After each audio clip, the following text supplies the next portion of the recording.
हरिओम, ओम आनंद ma'am, Om Shanti ma'am, ओम ज्ञान ma'am, आप सभी दर्शकों का हमारे चैनल पर स्वागत है। आज हम लोग बीएड थर्ड सेमेस्टर के अंतर्गत मंद अधिगामी बालक के विषय में अध्ययन करेंगे।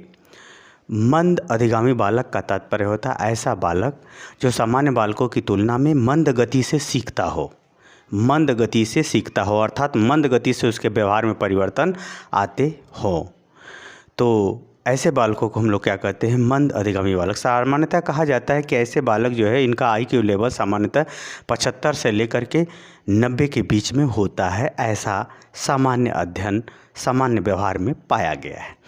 तो अगर हम मंद अधिगामी बालक की अगर हम बात करें तो ऐसे बालक जो है क्या सिर्फ बुद्धि कम होने के कारण से ऐसी होती प्रवृत्ति?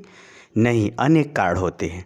तो आइए हम लोग मंद अधिगामी बालक का अर्थ समझने का प्रयास करते हैं और मंद अधिगामी बालक का अर्थ समझ जाने के पश्चात आप स्वयं ऐसे बालकों के व्यवहार, क्रिया और क्षमता को पहचानने में आसानी होगी। आइए पहले इसका हम अर्थ देखते हैं। मंद अधिगामी बालक की हम बात करें तो वह बालक जिसकी जो है बुद्धि इतनी कम होती है या बुद्धि की स्थिति ऐसी होती है जिसके कारण से वह उसके अंदर आत्मविश्वास की कमी पाई जाती है। आत्मविश्वास की कमी पाई जाती है यानी खुद पे वो विश्वास नहीं करता। यानी वह बालक जिसकी बुद्धि इतनी कम होती है कि वह आत्मविश्वास अपने ऊपर नहीं करता, साथ ही वह क्रिया हो या कोई व्यवहार हो, कोई काम करना हो या किसी से कुछ लेन देन या कोई व्यवहार करना हो या ज्ञान, कोई चीज़ ज्ञान यानी कोई चीज़ ज्ञान से सीखना हो, याद रखना हो, कोई सूचना हो इत्यादि के प्रति वह अभ्यास या प्रयास बहुत कम कर देता है या नहीं करना चाहता है, जिसके वजह से वह कोई भी चीज़ सीखने में उसे देरी होती है, जिसके वजह से वह कोई भी चीज़ याद रखने में, कोई व्यवहार परिवर्तन करने में, कोई प्रशिक्षण लेने में, कोई चीज़ समझने में, उसके हर पहलू को जानने में क्या होती है? देरी होती है। ऐसे बालकों को हम क्या कहते हैं? मंद अधिगामी बालक यानी स्लो लर्नर चाइल्ड।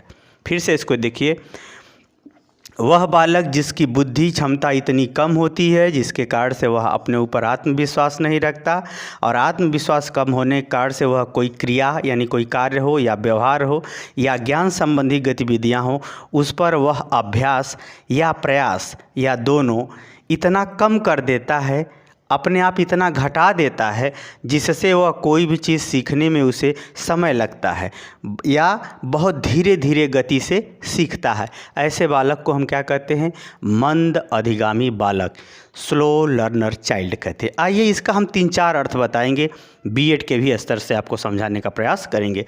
अगर हम बात करें तो अगर और थोड़ा सा संकीर्ण मानसिकता में यानी थोड़ा और नैरो माइंडेड यानी थोड़ा और संकुचित बातों को ध्यान में रखते हुए इसको परिभाषित किया जाए तो वह बालक जिसकी बुद्धि की बहुआयामी क्षमता कम होती है।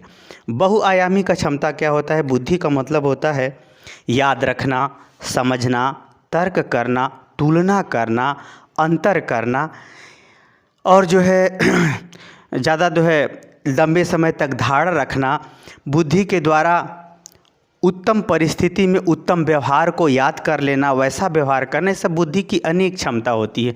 बुद्धि की अनेक क्षमताएं होती हैं। तो उसमें जो है न्याय करना, निष्पक्ष होना, उपयुक्त अवस्था को पहचान लेना इत्यादि बहुआयामी जो क्षमता होती है, बुद्धि की बहुआयामी क्षमता कम होने के कारण से, अभाव नहीं कह सकते, बुद्धि की आयामी क्षमता क्या होती है? कम होने के कारण से वह किसी भी विषय को धीरे धीरे सीखता है। वह किसी भी विषय को क्या करता है? धीरे धीरे सीखता है, जिसके कारण से उसको ऐसे बालक को हम क्या कहते हैं? स्लो लर्नर चाइल्ड यानी मंद अधिगामी बालक कहते हैं। तो क्या बालक सिर्फ मंद बुद्धि के कारण से ही धीरे धीरे सीखता है? ऐसा नहीं है। ये तो आपको सामान्य अर्थ बताया गया है, ये किसी भी कक्षा में ये सिलेबस रहेगा तो इतना बताया ही जाएगा। आइए हम लोग एक बीएड के स्तर से इसका अर्थ समझते हैं। अगर हम बात करें तो जो मंद अधिगामी जो बालक होता है वो कई कारणों से होता है। जैसे कोई बालक है उसकी भाषा बदल जाए, वो पढ़ रहा था हिंदी मीडियम में, एक अंग्रेजी मीडियम में चला जाए, और अंग्रेजी मीडियम में जाने के कारण से या अंग्रेजी माध्यम की ही किताबें उसके कोर्स की बस उपलब्ध होती है, तो ऐसी अवस्था में अगर वो भाषा नहीं सीख पाता है, भाषा वो स्पष्ट रूप से नहीं सीख पाता है, तो भाषा के कारण से वह मंद गति वाला हो जाएगा, मंद अधिगामी बालक हो जाएगा, मंद गति से शिक्षा ग्रहण करने वाला हो जाएगा। यदि हम बात करें समाज की, तो कहीं कहीं समाज की बहुत विचित्र धारणा देखने को मिलती है। जाति प्रथा इतनी हावी है कि हर जगह निर्णय, हर बात में लोग जाति की बात करते हैं।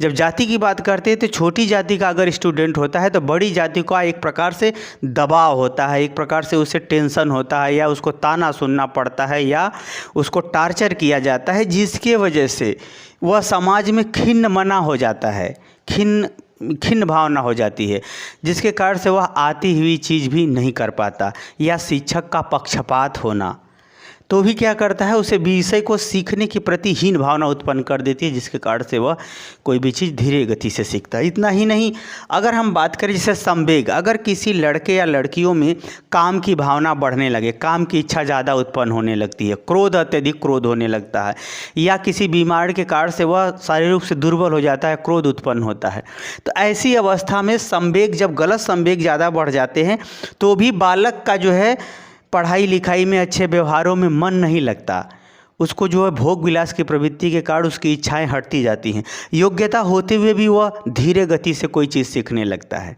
ये भी हो सकता है। उसी तरह से रुचि है, इच्छा है, भले ही योग्यता है लेकिन अगर उस विषय में वो रुचि नहीं लेता है, उसकी इच्छा ही नहीं है, तो आप उसे नहीं पढ़ा सकते, अर्थात वो कोई चीज़ सीखेगा भी तो धीरे धीरे सीखेगा, क्योंकि जब रुचि और इच्छा जितनी प्रबल होती है उसके संग ध्यान जितना सतर्क होता है उतना ही अधिगम प्रभावशाली और लॉन्ग टर्म मेमोरी के लिए हो जाता है। लेकिन अगर बालक में रुचि नहीं है किसी उस चीज़ को सीखने की, अगर उसकी इच्छा नहीं है, आप वो पढ़ना चाहता है साइंस, आप कहते हो मेरे पास पैसा नहीं, आर्ट साइंस पढ़ लो, तो ऐसी अवस्था में बालक का अगर वो अपने आप को नहीं चेंज कर पाता है तो वो भी स्लो लर्नर हो जाएगा, मंद अधिगामी हो जाएगा। संस्कृतियों की अगर हम बात करें तो जैसे होता है, हर आदमी का नेचर अपने आप में विशेष होता है, तो जो संस्कृतियां अगर बदलती हैं, संस्कृतियों का प्रभाव पड़ता है जो, और उसको वह संस्कृति वो अपने को आप बिल्कुल अडॉप्ट नहीं करता, यानी विदेश में जाता है, विदेश का हाव भाव व्यवहार पसंद नहीं आता है, तो ऐसी परिस्थिति में वह समाज से भागेगा, वहाँ के लोगों से भागेगा, तो वह व्यवहार या प्रशिक्षण या पढ़ाई लिखाई से भी उसको जो है धीरे धीरे वो कम हो जाता है, यानी सीखने में सामान्य बालकों की तुलना में पीछे रह जाता है। तो ऐसे इन परिस्थितियों के कारण से भी हम स्लो लर्नर कहते हैं। आइए इसके अनुसार भी हम लोग अर्थ देखते हैं।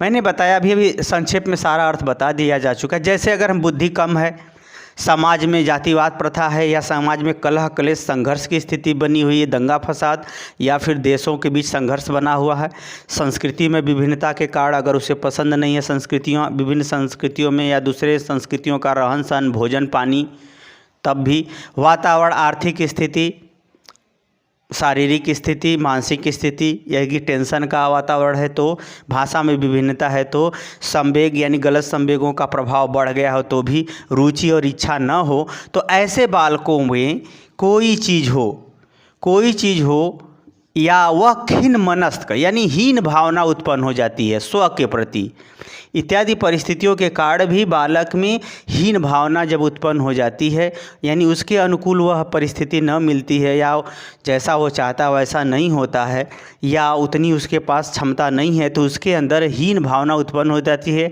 जिसके कारण से क्रिया, व्यवहार या ज्ञान इत्यादि को सीखने में तत्परता प्रदर्शित नहीं करता, यानी तत्पर नहीं रहता है, जिसके कारण से वह किसी भी चीज़ को धीरे धीरे सीखता है, या धीरे गति से सीखना प्रारंभ करता है, या धीरे गति से सीखता है, तो वह बालक क्या कहलाएगा? मंद अधिगामी बालक कहलाएगा। हाँ, ये अलग बात है कि प्रारंभ में मंद गति से सीखेगा, बाद में तेज होगा या समाप्त होगा, ये अलग बात है। जैसे भाषा के कारण से हो सकता है, अगर भाषा उसको आ गई तब तो तेज हो जाएगा सीखने में, भाषा नहीं आई तब मंद गति से सीखेगा वो। तो ये कई परिस्थितियां हैं जिसके आधार पर आप कह सकते हैं कि इन परिस्थितियों यानी बुद्धि, समाज, संस्कृति, वातावरण, भाषा, संवेग, रुचि, इच्छा इत्यादि के कारणों से अनुकूल व्यवहार न होने के कारण से या अनुकूल परिस्थितियां न होने के कारण से हीन भावना उत्पन्न होती है। हीन भावना यानी स्व के प्रति उसके अंदर हीन भावना उत्पन्न होती है, जिसके कारण से वह क्रिया, व्यवहार, ज्ञान इत्यादि को सीखने में, समझने में तत्पर नहीं रहता, पूरी तरह से तैयार नहीं रहता, जिसके कारण से वह विषय वस्तु को धीरे गति से सीखता है, यानी देरी में सीखता है। ऐसे बालक को हम क्या कहते हैं? मंद अधिगामी बालक कहते हैं। ऐसे बालक को हम क्या कहते हैं? मंद अधिगामी बालक। यानी कुल मिला के सीखने की गति जहाँ मंद पाई जाती हो, सामान्य बालकों की तुलना में कम पाई जाती हो, ऐसे बालक को मंद अधिगामी बालक कहते हैं। मुझे उम्मीद है कि मेरा यह अर्थ आप समझ गए होंगे। आप समझ गए हैं तो कमेंट बॉक्स में ज़रूर बताइए। मंद अधिगामी अपने को बालक नहीं मानते हैं तो जल्दी से लाइक और शेयर सब्सक्राइब कर दीजिए। हरिओम।